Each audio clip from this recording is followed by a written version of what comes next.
Nakakabit na yung bolt niya, 4. Tanggalin lang natin to.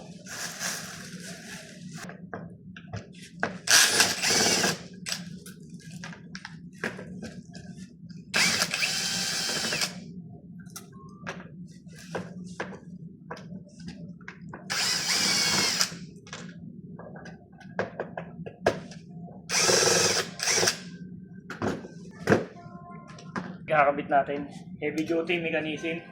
No. Heavy duty na to. Siguro lang natin yan.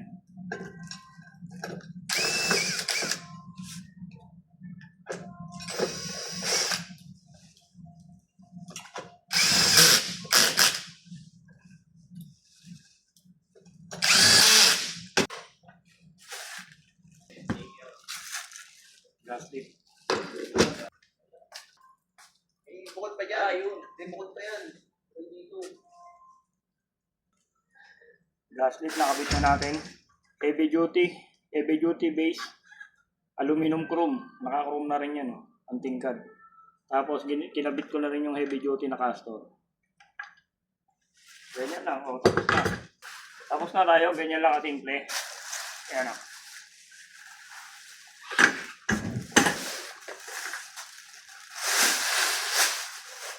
Ngayon, ikakabit natin tong headrest. Ito headrest.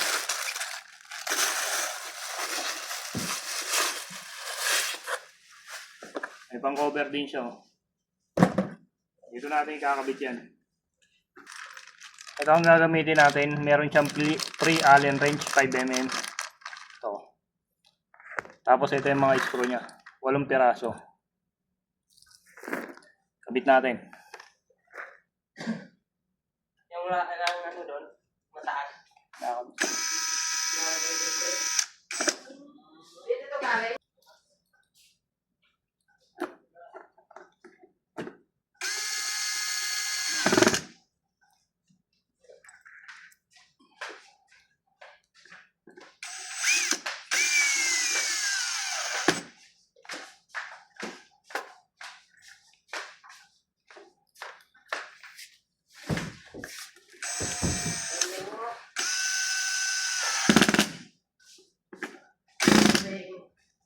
Yan, nakabit na. Pwede naman natin i-drill yan. Mahina lang.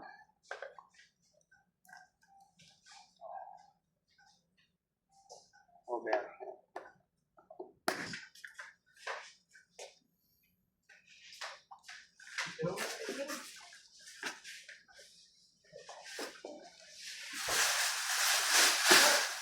Saan yung buka?